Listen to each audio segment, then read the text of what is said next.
¿Qué vas a preguntar, Brenda? ¿Con quién me voy a casar? A ver. Ese... ¿Ah? ¿T? ¿A? ¿N? ¿Satán? Brenda. Oh, no, Brenda. Es un tema que nos parecía interesante por la sencilla razón de que no son pocos los jóvenes, y cada vez más jóvenes, valga la redundancia, que escuchan este programa y que practican lo que muchos denominan el mal llamado juego de la Ouija.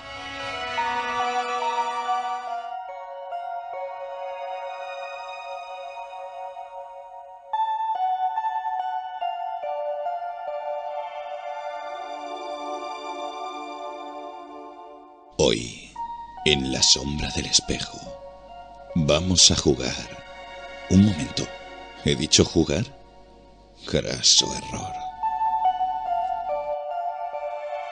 Porque hoy nos reencontramos con una vieja conocida, mensajera para algunos, un peligro para otros, un juego para muchos. No, sea lo que sea, nuestra amiga la Ouija no es un juego.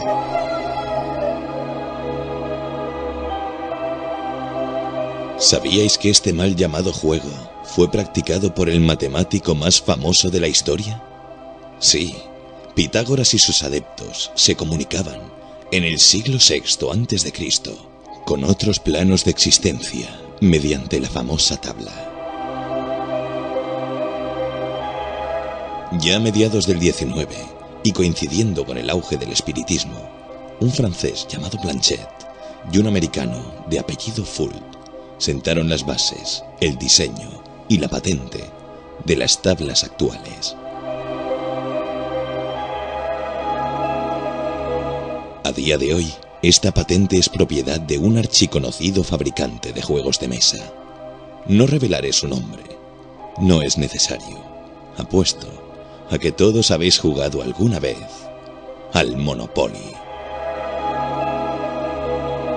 Este famoso tablero, bien surtido de letras, números, sí, no, hola y adiós, ha recibido las visitas de incontables dedos curiosos que se han ido deslizando, con más o menos fortuna, por su superficie pulida.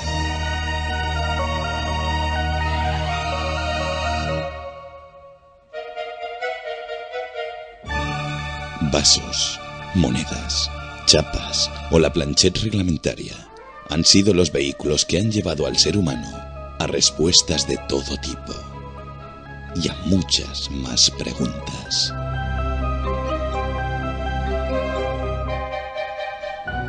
¿Qué nos guía en una sesión de Ouija? ¿Es nuestro subconsciente? ¿Espíritus descarnados? ¿Mentes extraterrestres? ¿O un participante avispado? Para tratar el particular contamos con el psicólogo Óscar Iborra, quien nos guiará, sin tablero, sin máster, sin trampa ni cartón, por los entresijos de este polémico artilugio con patente de juguete. Uy, ya, sí, sí. Adiós.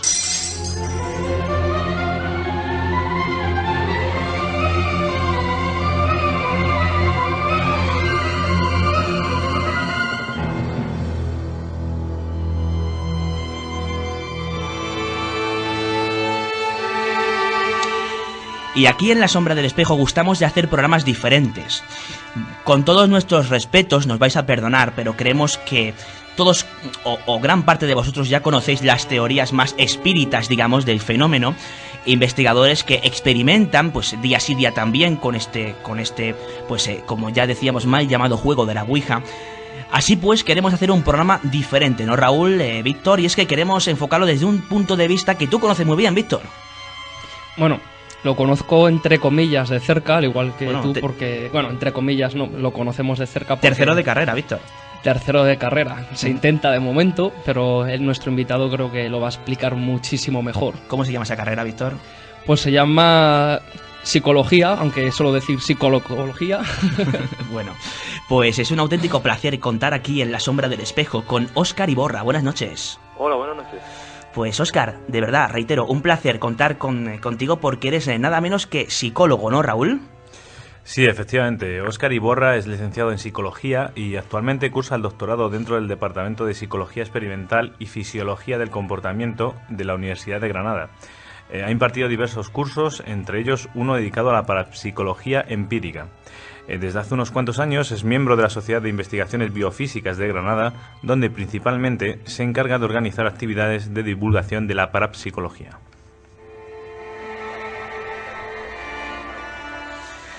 Esto a mí personalmente, y creo que el resto del equipo lo compartimos, nos parece bastante interesante, ¿no? Porque, Óscar, eres psicólogo, pero que estás bastante avezado en esto de la fenomenología paranormal. Estás bastante abierto a lo que es la investigación de las paraciencias en general. Y creemos que es algo muy a tener en cuenta, ¿no, Óscar? Bueno, buenas noches. Buenas noches. Buenas noches. Gracias por... Cuando te presentan así de esa forma, tiende uno incluso a creérselo, no sé, Bueno, no es para menos. No. Sí, efectivamente, el tema de todo lo que es experiencia anómala es un tema que a mí me ha interesado siempre y de hecho cuando, en un momento, no te sé decir exactamente, pero en un momento en el que me di cuenta que era necesario que tenía que estudiar psicología, no recuerdo exactamente cómo fue, pero sí sé, porque yo iba para periodista, pero me di cuenta en un momento que digo, no, tiene que ser psicología. Entonces acudí a psicología porque me parecía que era lo más próximo y lo más necesario si quería adentrarme en investigar estos temas, ¿no? Y efectivamente sí la cosa está, es decir, en general, bueno, no es nada nuevo, que no hay mucha línea abierta, no hay una buena imagen de lo que es parapsicología dentro de un ámbito académico. Cierto. Y pues, la imagen pues popular, una imagen donde se mezcla pues personajes de brujería, de magia con vela, de muchos fantasmas, todo de mucho susto, ¿no? Y esa es la imagen que yo digo que mucha gente en el ámbito académico tiene de lo que es la parapsicología. Entonces yo intento pues dar a conocer toda otra parte que no se suele conocer, que curiosamente se lleva a cabo, investigaciones que se llevan a cabo por psicólogos, por físicos, por gente dentro de diferentes universidades de todo el mundo, y que bueno, no es que hayan demostrado tampoco la existencia de nada paranormal, pero sí por lo menos son un intento mucho más metódico y libre quizá de esas connotaciones así a veces que se le ponen pues por las razones que sea, por económica o por lo que sea, de connotaciones de tipo mágico, para que pues, la gente los vaya conociendo, y por lo menos creo que deberían hacerse un poco más de eco de estos fenómenos. La experiencia anómala, parapsicología, creencias en lo paranormal, bueno, algunas de esas sí están desarrolladas, pero otras no. Exacto, creemos que es bastante interesante todo este fenómeno, porque yo creo que los aquí presentes todos hemos sido o somos universitarios. Víctor, pues efectivamente cursa psicología, Raúl estás cursando historia, Amparo andas ahí con el tema de la arqueología, y es cierto esto, ¿no? Antropología. Antropología. Sí. Pero casi. Bueno, yo, además de filóloga, estudio antropología. Ya está. Vale. Bueno, pues ahí. Y de Carabanchel. Pues antropología, ahí queda el tema. Bueno, pues es curioso este asunto, ¿no? Porque bien es cierto lo que nos ha comentado Óscar, y es que en la universidad no está nada bien visto esto de las paraciencias, ¿no? Esto de los fenómenos extraños o anómalos. No sé, Víctor, ¿qué podrías decir al respecto? Bueno, yo lo que podría decir al respecto es que hemos estado en sesiones Ouija, además con gente de cierto nombre, pero claro, en mi opinión, porque no vamos a dar nombres, son cosas bastante privadas, en esas sesiones yo no he tenido la seguridad de que realmente haya salido algo. Luego ya depende de una opinión, pero bueno, salieron cosas que podrían ser ciertas o no, pero claro, eso ya depende pues del nivel de fe que tenga uno o de haber contrastado esos datos. Estoy de acuerdo contigo. Óscar, una pregunta que se nos ocurre. ¿Has hecho alguna vez la Ouija? Sí, hace mucho tiempo. Yo muy pocas veces, quiero decir. Sí recuerdo, por ejemplo, en el instituto, compañeros que lo hacían en el recreo. Hubo un tiempo que fue una moda, ¿no? Hacer, sí. Además, promovida porque recuerdo por un compañero que murió en el instituto, murió de leucemia, y fue aquello muy impactante. Entonces recuerdo que hubo un tiempo a posteriori de eso donde pues hubo una especie de fiebre de Ouija y por supuesto pues yo no participé en ninguna, pero sí se hizo bastante y la gente pues decían que allí aparecía este chaval y tal. Yo lo he hecho, creo recordar, una vez, me parece, si mal no recuerdo, una. Y sinceramente no me acuerdo, o sea, era bastante de broma, no recuerdo que saliera nada ni que ocurriera nada extraño. Te estoy hablando de, no sé, tendría, supongo que eso, 16. Sí, la típica, ¿no? Sí, exacto. Lo normal. Un dato curioso es que comentas que estaba de moda. Yo creo, no sé qué opináis el resto de la mesa, pero sí, totalmente. Yo creo que sigue estando de moda. Sí, aunque quizás tiene menos repercusión mediática. También es cierto que hubo quizás un boom hace, eso, quizás unos 10 años aproximadamente. Yo también recuerdo ese extraño boom al respecto de la Ouija y de este, que también fue con el que me inicié un poco yo en estos asuntos. Pero quizás ahora la gente pues tiene otro tipo de ocio. Pero igualmente con los programas actuales que hay de este tipo de misterios, creo que esa repercusión está volviendo, o sea, en las nuevas generaciones. Sí, de hecho, yo recuerdo algo que me parece hasta cierto punto alarmante. Y ¿no recuerdas vosotros hace cosas como 10, 15 años que vendían la Ouija a nivel televisivo, a nivel masivo, como un juego? Sí, como el parchís. El juego de la Ouija, los espíritus te llaman y tal, cómpralo. No sé, es así, ¿no? En la Casa del Libro, por ejemplo, se vendía Parker, una. si no me equivoco. ¿Cierto? Sí. Bueno, pues, Óscar, tema de la Ouija. Vamos a intentar entrar un poco a exponer las posibles explicaciones psicológicas, como es tu campo de experimentación, para intentar explicar, ¿no?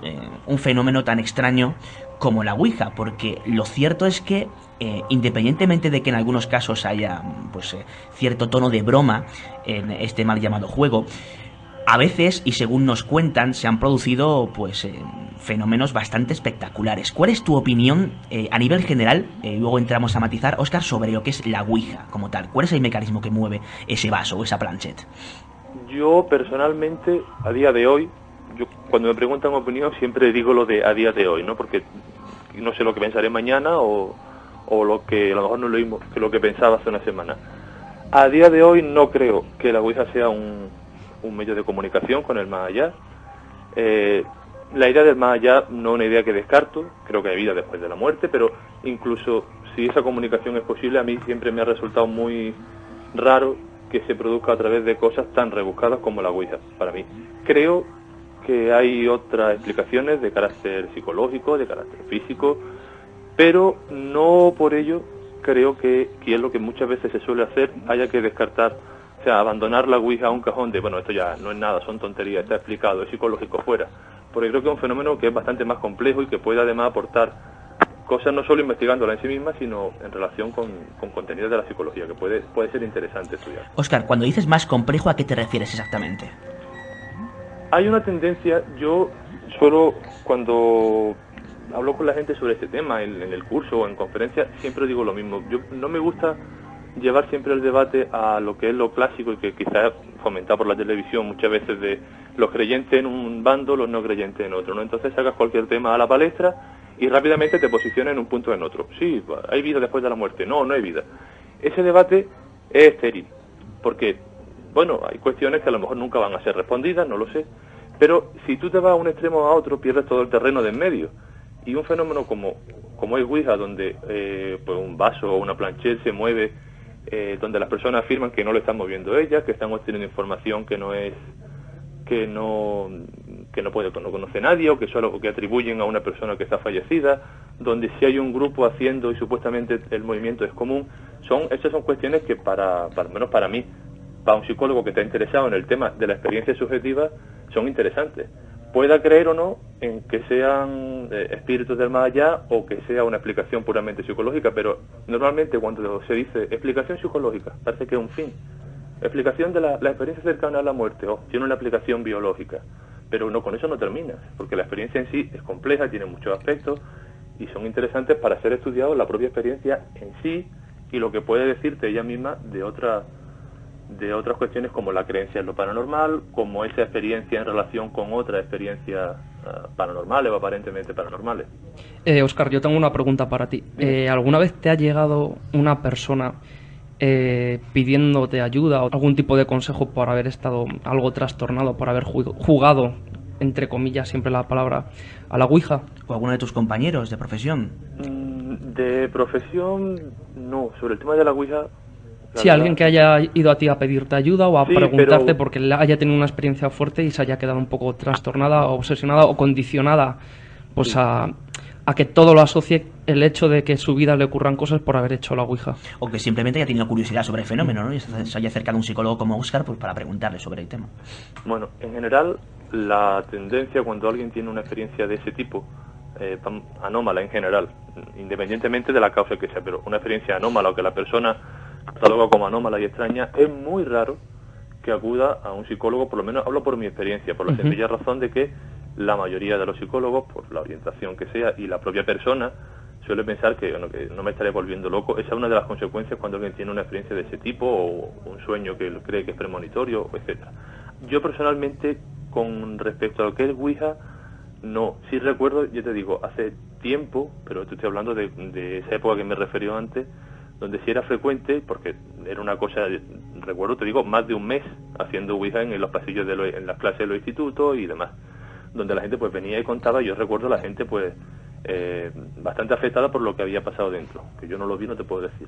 Sin embargo, sí me he encontrado con gente que ha venido a contarme que a lo mejor después de dar una charla o algo así, se acerca y te dice, pues a mí me pasó esto, pues no sé, de una visión o vi una aparición, no se lo he contado nunca a nadie, y se desahogan mucho y se relajan mucho, se tranquilizan cuando ven que esa experiencia no es una experiencia que le ha pasado solo a ellos, sino también que le ha pasado a más gente, ¿no? ¿Y qué tipo de consejo como profesional darías a ese tipo de personas? Eso ya es más Más complejo. complicado. En primer lugar, Depende de la persona. depende de lo que sea. Quiero decir, Claro. si tú me vienes, por ejemplo, o te puedo contar el caso de una chica, no hace el año pasado, pues que fue después de una charla sobre el tema de experiencias extrasensoriales espontáneas, ¿no? Aparentemente, pues, viendo un poco qué tipo había, clasificación, en fin, cómo se producían. Pues esta chica se sorprendió mucho de ver que lo que a ella le pasaba, ella decía que tenía una serie de presentimientos, de visiones, que había visto a su hermano que había fallecido, etcétera, y que eso, que ella pues pensaba que era única, que era una especie de caso raro, y que incluso llegó a decirme, y estudiaba psicología, llegó a decirme, yo no sé si estaré volviéndome loca y tal. Pues el mero hecho de saber que hay otras personas que le pasa lo mismo es solo por eso ya un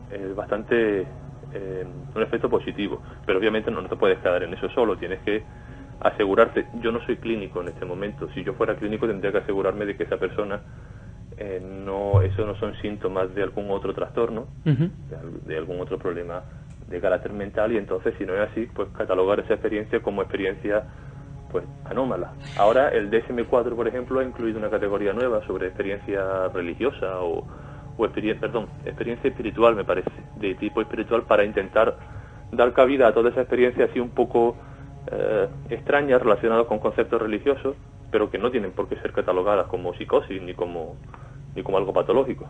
Quizás haya que matizar en cuanto a lo que ha dicho Víctor, que cuando una persona tiene un problema serio con la Ouija y acaba trastornado, aquí creemos que más que por la Ouija como tal, por un problema quizá previo, toca más quizá a la rama psiquiátrica, no más que la psicológica, Óscar. Sí, bueno, hay una parte, tú has dicho una cosa ahora que tiene razón, y es que normalmente cuando se habla a lo mejor de las consecuencias de o que viene después de hacer la Ouija, ¿no? Como se dice, se ignora que cuando tú vas a hacer la Ouija es una experiencia, vamos a llamar anómala, independientemente de lo que sea, ¿no? Te sientas y recibes una serie pues de mensajes de comunicación. Pero la diferencia con otra experiencia es que esa experiencia tú la buscas. No es lo mismo que una persona te diga, pues estando en mi casa tuve una visión, que es algo completamente espontáneo, a que tú busques una experiencia. Ahí hay toda una serie de pasos previos que son importantes y que pueden influir en cómo la persona luego reaccione. No es lo mismo que yo haga la Ouija absolutamente convencido de que es un instrumento de comunicación con el más allá, y por tanto estoy predispuesto a creer que lo que salga allí es el mensaje de un ser, pues, que es un ser fallecido o de un ser de otra dimensión, etcétera, y por tanto más predispuesto a hacerle caso y más predispuesto a dotarle a lo mejor de un poder o de una verdad, y quedar enganchado, digamos, a buscar cada vez más esa comunicación, a que a lo mejor yo pues tú me digas, vamos a hacer la Ouija, me pilles de improviso, pues venga, lo hacemos. Mis creencias previas sean completamente diferentes, no le dé ninguna importancia, independientemente de lo que salga. Es decir, son muchas características, las creencias previas, el propio individuo, el propio situación en la que se encuentre. A lo mejor yo te digo que me da igual hacer una Ouija, que no me va a afectar, y sin embargo la hago después de la muerte de un familiar o de un amigo, y puedo estar especialmente sensible, incluso aunque toda mi vida haya sido un negativista total. Entonces, por eso es el tema de las creencias y todas las consecuencias psicológicas de una experiencia de este tipo viene relacionada mucho con qué crees tú que es aquello. Óscar, una pregunta. Está claro que a través de la Ouija el nivel psicológico, digamos, hay un grado muy importante de implicación psicológica de los asistentes. Pero claro, ¿cómo podremos explicar dentro del ámbito, digamos, de la psicología, es posible que la sugestión o que esta, digamos, involucración de los participantes de la Ouija pueda mover objetos o provocar ciertos fenómenos telequinéticos o asociados al momento sin necesidad de estar de interacción física previa, digamos, movimientos de objetos, arrojar roturas de vasos? ¿Cómo, dentro de la psicología, cómo se podría explicar este tipo de fenómenos? Hombre, dentro de la psicología no se explica. Difícil, por eso. Es decir, automáticamente bueno, te dice que no. No, pero es interesante que un psicólogo nos lo matice. Sí, que nos des tu opinión. Sí, porque hay... A ver, a veces cuando las explicaciones de la psicología y tiendes como al principio rechazar, y no, hay muchas explicaciones para mí muy buenas con respecto a ciertos fenómenos que pueden darse. Otras para mí no quedan claros. Por ejemplo, para mí, si en una Ouija hecha por varias personas, hay estudios donde, digamos, la parte física de la presión sobre lo que parece ser que queda demostrado que el brazo ejerce presión sobre es decir, que el movimiento viene directamente de los participantes. Sin embargo, para mí es muy, muy interesante saber cómo un grupo de personas pues llegan a coincidir en el movimiento para acceder a un mismo mensaje, ¿no? Eso puede que haya algún movimiento. Es complejo, aunque pueda ser explicado desde la psicología, es complejo y es interesante el porqué de determinados contenidos. Porque muchas veces, por ejemplo, el caso aquí de Scott Rogo, de un caso que tenía en una sesión Ouija en donde, después de una primera, digamos, comunicación, el grupo con el supuesto espíritu, que creo que se presentó como Joe o Joe, y unas primeras pues dando detalles sobre las personas, a medida que, digamos, creció la confianza y la gente empezó a depender más, el contenido del mensaje cambió.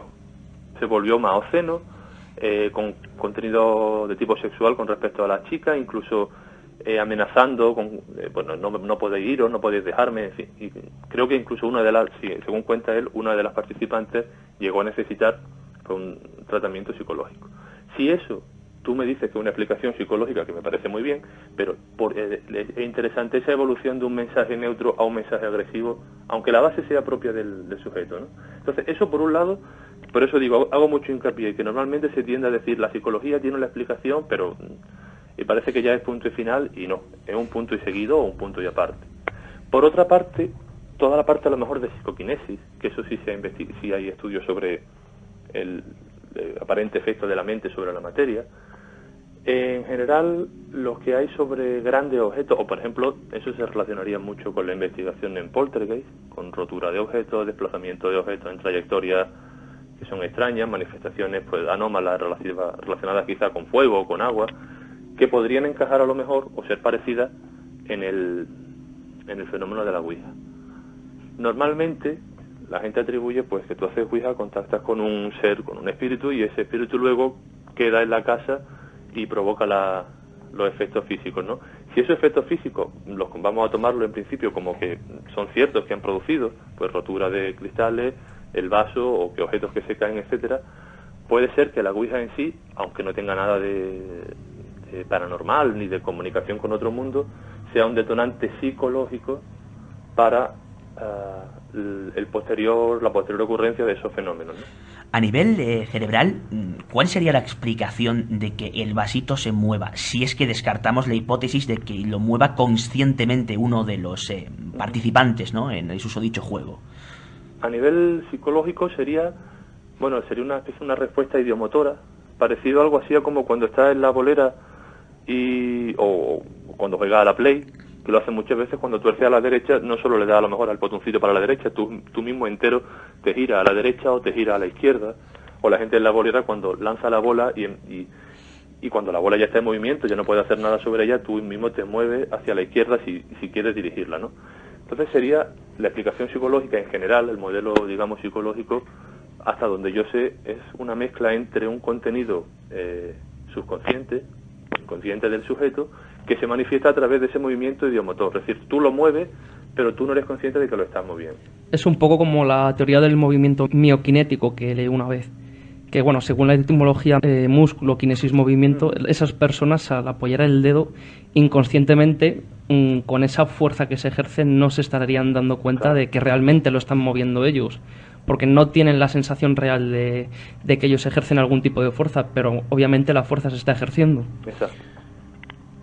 O sea, sería algo así como para una explicación un poco más para tontos, ¿no? Como yo. O sea, sería algo así como que yo inconscientemente estoy moviendo el vasito, ¿no? Ajá. Y tú inconscientemente estás aportando el contenido de los mensajes. Pero eso, que a mí, pues, hacía un tiempo no me pareció una explicación, me pareció una explicación muy, pues, lo típico. Normalmente los psicólogos, la ciencia es la mala, ¿no? Que todo lo niega, pero ahora creo que una explicación bastante buena, quizá a lo mejor no es el modelo perfecto, pero bastante buena. Sin embargo, sigue siendo interesante para mí, por ejemplo, que alguien me diga, eso está explicado por una respuesta de carácter idiomotor. Bien, pero eso no explica, por ejemplo, pues por qué el contenido del mensaje puede evolucionar,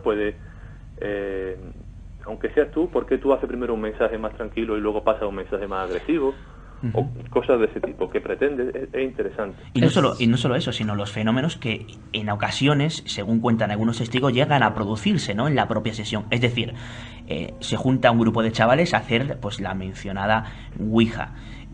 Y no solamente se mueve el vasito y da mensajes que pueden ser producidos por el supuesto subconsciente de alguno de ellos, sino que, por ejemplo, se empiezan a mover objetos, se caen cosas de las estanterías, se empiezan a abrir y cerrar puertas, a encender y apagar luces. Claro, eso psicológicamente ya es bastante más difícil de explicar, ¿no, Óscar? Sí, eso, toda esa fenomenología, si tú a lo mejor eliminas de todo ese cuadro o ese conjunto, eliminas lo que es la Ouija en sí, todo lo demás sería propio de una fenomenología de poltergeist, ¿no? Pero claro, actualmente cuando la literatura sobre poltergeist siempre, aunque recientemente son temas que parece que cada vez están teniendo menos investigación dentro incluso de lo que es la propia parapsicología académica de hace ya ciertas décadas, temas como apariciones y poltergeist, experiencias fuera del cuerpo, han perdido un poco de fuerza, se han trasladado a otro ámbito, digamos, pero aún así, toda esa fenomenología entraría dentro, sería muy similar a la fenomenología de poltergeist, que habitualmente se relaciona con una persona, se denomina normalmente agente o foco, y se suele, aunque yo no lo tengo muy claro y tampoco creo que sea algo común, decir que esa persona pues está pasando por algún tipo de crisis personal o crisis emocional. Eso creo que ha sido más potenciado quizá por películas, pero aún así tú puedes hacer un paralelismo y si los fenómenos asociados con la Ouija son, o podemos estar seguros hasta cierto punto de que efectivamente, ten en cuenta que en un contexto de una Ouija te predispone a que si se cae algo accidentalmente, tú lo vas a atribuir con más facilidad a algo sobrenatural que si estás en tu cuarto leyendo y se cae algo normalmente. O sea, ese contexto ya de por sí va a hacer que atribuyas a cosas que a lo mejor son casuales, a una especie de agente sobrenatural, ¿no? Pero quizá la Ouija en sí, repito, aun siendo un fenómeno puramente psicológico y no haya nada de sobrenatural o de paranormal, sí funcione como algún detonante para otro tipo de experiencias. Es curioso, ¿no?, que este tipo de fenómenos puedan llegar a establecer una comunicación. Víctor. Y, por ejemplo, que la escritura automática, ¿qué opinarías de ella? ¿Crees que es el mismo mecanismo, que es parecido, que es un poco más difícil de contactar al tener que tener otro tipo de sensibilidad, quizá? Bueno, Víctor, explica un poco a los oyentes exactamente qué es la escritura automática, porque aunque la gran mayoría imaginamos que lo conoce, como hemos tratado un poco de tema, digamos que la escritura automática sería la capacidad de escribir en un papel sin ciertos mensajes, pero claro, explicación aparente, ¿no? Luego también se llama asociación libre de ideas, que bueno, me explicaron que se hacen a veces a forma de terapia, que te sientas frente a un folio con un bolígrafo y empiezas a escribir lo primero que se te venga a la cabeza. Pero claro, hay que distinguir a veces la asociación libre de ideas con la escritura automática, ya que los parapsicólogos, o como lo quieras llamar, dicen que la escritura automática estaría asociada a que tú canalizas un tipo de energía y que de ahí sale un mensaje. Pero claro, ya esa energía que canalizas no sabes si el mensaje puede ser de algo pues más etéreo o algo que venga dentro de ti de forma inconsciente que no sepas realmente, y ahí es cuando lo proyectes al estar en un estado pues de concentración. Óscar, desde el punto de vista de la psicología, ¿qué opinas de esta mentada, ¿no?, escritura automática? Sí, en general, bueno, yo un tema del que conozco bastante menos, pero en general se puede aplicar el mismo modelo general, pero con una diferencia importante quizá, y es el hecho de que escritura automática suele estar asociado a un estado alterado de conciencia, a un estado similar al trance. Entonces, la explicación psicológica, repito, es igual, es la misma. Toda la información a la que tú expresas a través de esa escritura automática saldría de ti, serían contenidos propios tuyos de los que tú no eres consciente en ese momento. O sea, no te lo atribuye a ti mismo, sino te lo atribuye en este caso a algo externo, igual que atribuye a algo externo la comunicación con el mensaje que pueda aparecer en la Ouija. No solo ocurre eso en este tipo de fenómenos, es decir, atribuir, que el ser humano atribuya razonamiento o idea a otra persona cuando han sido suyas. Hay algunas investigaciones por ahí que señalan eso, ¿no? Es decir, en qué punto pues creemos que lo nuestro o lo que hemos pensado nosotros viene impuesto por otro o al revés.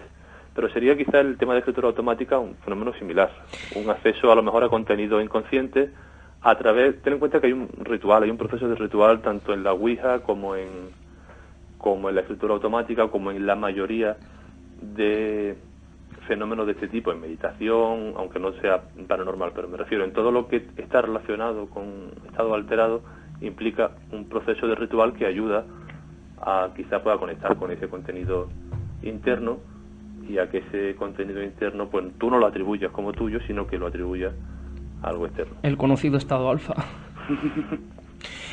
Óscar, hablabas de fenómenos poltergeist. Sabemos que eres un psicólogo abierto a la posibilidad, ¿no?, de una pues explicación o de una investigación paranormal.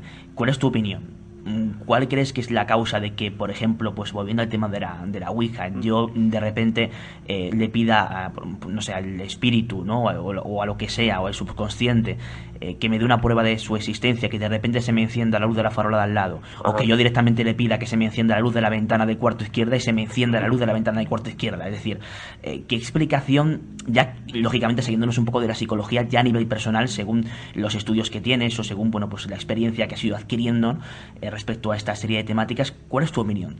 Bueno, saliéndonos un poco de la psicología, ¿no? La psicología se va a quedar bastante lejos porque no hay razón. En todo caso, bueno, para eso la psicología tiene teorías que son interesantes, que yo repito, que hay que tenerlas en cuenta porque merece la pena. Son teorías interesantes. Repito, es que estoy acostumbrado muchas veces, yo lo he dicho también, ¿no? Es decir, la psicología te responde algo y parece que te lo está negando todo, y no es así. El tema de atribución de creencia, de causalidad, por ejemplo, o darle cierto significado a coincidencias, puede en muchas ocasiones, no digo en esta, pero en muchas ocasiones sí puede explicar bastantes cosas. Ahora, yo con el tema poltergeist, sinceramente, no es por no mojarme, no lo sé. Quiero decir, casi me inclino más a creer que no se trata de pero es algo personal, es decir, vale tanto como lo que pienses tú como lo que piense el otro. No me inclino a creer que sea una presencia, o sea, un ser de otro mundo, digamos, un ser fallecido o un espíritu. Me inclino más a que es el origen propio, un efecto, digamos, psicoquinético.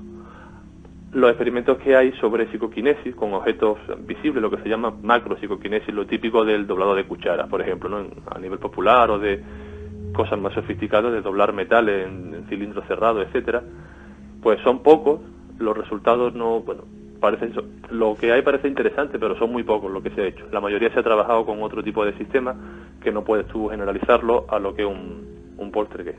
Entraríamos en los supuestos poderes ocultos de la mente, ¿no? La psicoquinesis espontánea recurrente, como dicen Exacto. muchos parapsicólogos. De hecho, yo te digo, en parapsicología normal el campo de estudio se divide, ellos denominan bajo el concepto sí, ¿no?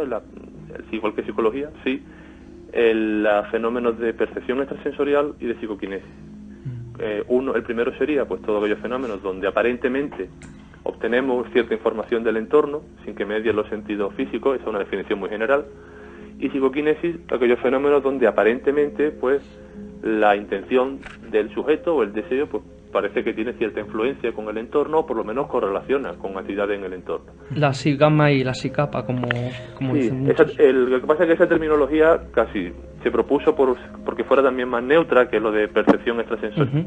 La palabra percepción extrasensorial la propuso un psicólogo en los años 30, un psicólogo de la percepción, que fue el que creó las cartas Zener, esa famosa, el psicólogo se llamaba Zener, y son las cartas Zener, la creó un psicólogo de la percepción para empezar a investigar eso.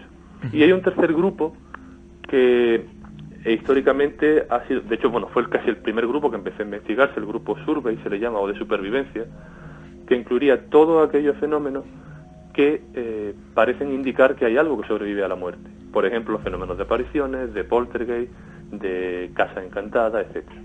Con el paso del tiempo, en estos últimos, sobre todo décadas, ese último grupo ha ido como no perdiendo fuerza, pero sí los parapsicólogos también un poco para intentar, ser un poquito más conservadores, se han quedado en los dos primeros que permiten más o menos una investigación experimental más ceñida.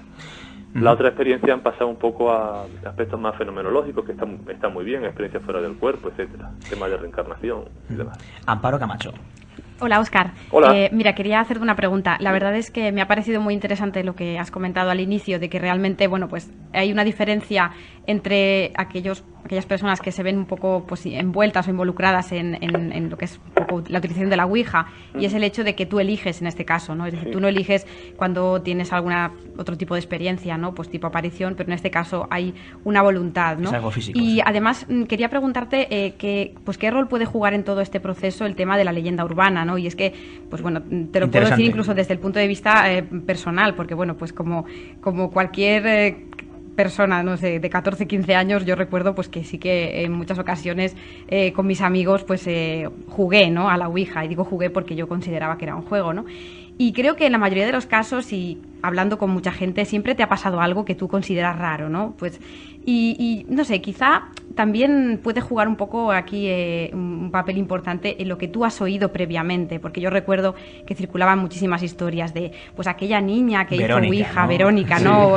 Un montón, y le pasó una cosa muy extraña. Incluso en los casos en que no hubo nada escabroso, como muy poco, la persona quedaba un poco tocada mentalmente y la internaban en un sanatorio terrible, ¿no? Entonces, creo que quizá pues íbamos todos un poco predispuestos, pero aún así lo hacíamos, ¿no? Era un poco el peligro, ¿no? El jugar con fuego, ¿no? Y quizá pues eso hace que realmente pues cualquier cosa que vaya a pasar, ¿no? Como realmente has dicho, lo vayas a interpretar de una manera un poco más paranormal. Y también que, no sé, puede ser que realmente imaginemos cosas, al margen de que haya fenómenos como tú has hablado, ¿no? Tipo poltergeist, que tienen otra explicación, ¿no? Pero puede ser que realmente la sugestión haga que realmente estemos incluso experimentando cosas que realmente no están pasando, pero que nuestra mente nos juega malas pasadas. Hombre, yo creo que en gran parte, ¿no, Óscar? Pues sí, bueno, lo primero que has dicho, lo de leyenda urbana, sí es muy interesante, porque hay algunos investigadores que creen que todo lo que son fenómenos popularmente paranormales de este tipo, como por ejemplo puede ser la Ouija, ayuda en cierto modo a perpetuar un estereotipo. Entonces, claro, si yo hago la Ouija, si yo me tomo la molestia, si ya no le compro a lo mejor la tabla, pero lo de recortar las letras, escribir las letras en un folio, lo voy recortando y tal, ese trabajo, por poco que sea, que también es parte de un ritual, si yo hago eso es porque a mí me interesa. Claro. Si yo, por ejemplo, no me gusta el fútbol y no me voy a ver un partido de fútbol, pero si yo hago esto es porque me interesa, con lo cual ya hay cierto estado previo que me va a predisponer a una cosa o a otra. Puede que me interese, aunque sea lo niegue completamente, o sea, no crea que sea ningún fantasma y simplemente me interesa como desde el punto más escéptico posible de investigador, pero aún así ya hay un interés. Entonces, efectivamente, cuando tú vas a hacer la Ouija, tú ya arrastras toda una serie de creencias y arrastras, como tú dices, toda una leyenda. Porque tú haces se hace la Ouija, sale algo, tú ya sabes que en la Ouija salen cosas y se cuentan cosas que nadie sabe y tal. Entonces, eso se lo cuenta a otro y esa otra persona añade y hace la Ouija con ese conocimiento previo, lo confirma y se sigue la bola, ¿no? Mientras tanto, que a lo mejor otras explicaciones, o no lo sé, yo no a lo mejor pues nadie se acerca porque quizás no interese o porque quizás lo que hemos dicho al principio, la imagen está tan mal que a lo mejor hay psicólogos que le interesaría hacer pues sesiones de Ouija una por semana para evaluar pues no a lo mejor si es un fantasma o no, pero sí para evaluar pues qué dice el mensaje y cómo evoluciona el mensaje a lo largo de un año. Sería un experimento interesante. Pero claro, tú haces eso y el mundo científico académico es puramente social, o sea, quien diga lo contrario miente. Es puramente social y se hace sí en laboratorio, pero sobre todo se hace en pasillos y en cafetería. Y entonces si tú te arriesgas a hacer eso, tu reputación se va de la noche a la mañana a la porra. Vaya, te lo puedo decir yo. Por desgracia. Te lo puedo decir yo perfectamente. Entonces, sí es un problema en ese tipo. En cuanto a lo de las ilusiones, pues efectivamente, ¿por qué no? A lo mejor no a una ilusión como tal en el sentido, digamos, clínico, pero desde luego, yo digo, un contexto de hacer una Ouija o el simple hecho de estar hablando con unos amigos, que eso lo hemos hecho todos, ¿no? Así, hablando sobre temas y tal, y algo se cae, pues atribuyen más de lo que crees a eso. Eso sí es cierto. Psicológicamente está claro que eso puede ocurrir así, pero no por eso es menos interesante. Óscar, hay una teoría respecto a la Ouija que dice que de algún modo este supuesto contacto en el fondo es un acceso al inconsciente colectivo. Bueno, es una teoría como otra cualquiera para intentar explicar el fenómeno como tal. Para ti, ¿qué validez tendría esta teoría del inconsciente colectivo? Bueno, el inconsciente colectivo de Jung, ¿no? Puede ser los arquetipos. O el acceder a los archivos acásicos también. Sí. Hombre, la idea es... a ver, para una persona a lo mejor que mentalidad más abierta la puede aceptar con más facilidad. Yo la idea no me termina de disgustar, bueno, pues ¿por qué no? Pero no sé, lo veo, creo que hay que buscar explicaciones más sencillas. Y personalmente creo, no sé, yo no sé mucho sobre el tema de archivos acásicos, pero creo que si eso existe y logra contactar con eso, me sigue pareciendo como muy rebuscado la Ouija y los mensajes que salen. ¿Sabes qué te digo? Yo quizá pues un contenido, no sé, preferiría un acceso más directo. No sé si me estoy explicando. Esto es algo ya muy personal, de creencias de cada uno. Sí, que tu teoría sería algo más simplista, quizá, en vez de tan rebuscado. Yo me parece que es más en física se utiliza lo del principio de la navaja de Occam, ¿no? En psicología se empeñan en hacer lo mismo, pero vaya, yo creo que, no sé si se han dado cuenta que la psicología es la reina de la subjetividad, aunque muchos no lo quieren ver, pero... Sí, mucha gente no quiere aceptar que... los subjetivos somos los que mandamos, y ya está, es decir, no somos físicos. Entonces, no sé si se puede aplicar directamente, pero bueno, yo creo que intentarlo está bien. Víctor. Es el tema de los archivos. Víctor, rápidamente, archivos acásicos, una definición rápida para los oyentes que anden un poco perdidos. Pues una definición rápida, digamos que es un tipo de acceso al que se accedería, valga la redundancia, bajo un nivel de concentración en lo que la gente, pues, digamos que llega a dar con una serie de conocimientos que están en un lugar que no existe, o sea, en un lugar no físico, donde tienes todo el pasado, el presente y el futuro acerca de todo lo que ha ocurrido, está ocurriendo y ocurrirá. Pregunta que me parece muy interesante. Óscar, como psicólogo, ¿recomiendas la práctica de la Ouija a todo aquel que esté interesado en la misma? Pues... Cuidado con lo que dices, ¿eh? Sí. O sea, en principio la respuesta es no, pero yo, el caso que he puesto antes, ficticio de investigarlo para ver la evolución, ¿no? De hacer un grupo de personas que realizan la Ouija una vez a la semana a la misma hora, con una serie de preguntas prefijadas, un tiempo de duración y tal. Eso sería algo muy interesante y yo a lo mejor ahí sí me apuntaba. Pero el problema está en que eso sería, es decir, tienes que seleccionar muy bien a las personas, Tienes que estar absolutamente seguro, y aún así no puedes. Yo puedo hacerte una batería de test impresionante, pues mandaría a un clínico más especializado que te lo hiciera, pero eso a mí no me asegura que tú dentro de un mes, por la razón que sea, estés más vulnerable o más susceptible al experimento, a la prueba. Entonces tendrías que salirte fuera. O sea, quizá hay experimentos que se pueden hacer bien en la cabeza, pero luego no se pueden llevar a cabo, y a lo mejor en este caso no. En la ouija del probar por probar, por la diversión y tal, personalmente no, y ya digo, yo no, si hubiera tenido una experiencia muy mala, hablaría por lo personal, pero creo que no hace falta tenerla en función de lo que hay, porque ¿qué puede ocurrir? Y la mayoría de las veces que ocurre, o que no pasa nada, o que siempre hay alguien que no se lo cree, tal, entonces todo queda como agua de borrajas, ¿no? Pero no tiene por qué ser así, puede ocurrir algo más, la persona puede, a lo mejor yo te propongo a vosotros, venga, vamos a hacerlo, y claro, yo sé que yo me va a dar igual, pero no sé la otra persona que a lo mejor se apunta, bueno, pues por no quedar fuera y tal, y no sé lo que le está pasando, el momento de su vida, no sé cómo puede reaccionar, entonces yo no lo veo en ese sentido recomendable. Sin embargo, sí sería interesante estudiarlo, pero quizá no se pueda, sea un poco una pescadilla que se muerde la cola, ¿no? Es que esta tarde, buscando cosas relativas al tema de Ouija, he encontrado un artículo, no lo he leído, o sea, solo puedo comentarlo por encima de lo que he visto, pero es que me ha llamado mucho la atención.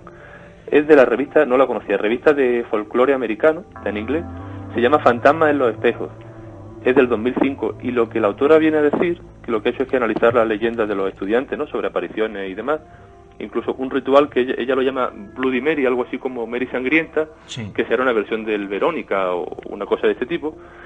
Y lo que la conclusión que ella saca, por lo menos en lo poquito que yo he leído del resumen, es que parece ser que el contar leyendas, ¿no?, sobre temas de fantasmas, muertes violentas y suicidio y cosas de este tipo, pues parece que inician o que subyacen a un tipo de experiencia como iniciatoria que facilita el desarrollo del sentido del yo más complejo. Eso es la conclusión a la que ha llegado ella, ¿no?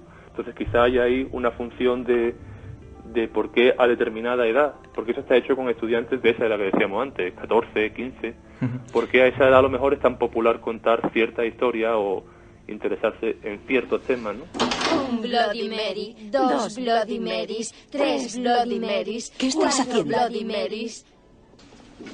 Si cierras los ojos y cuentas hasta 13 Bloody Marys, aparecerá en el espejo. Inténtalo, Brenda. No, gracias.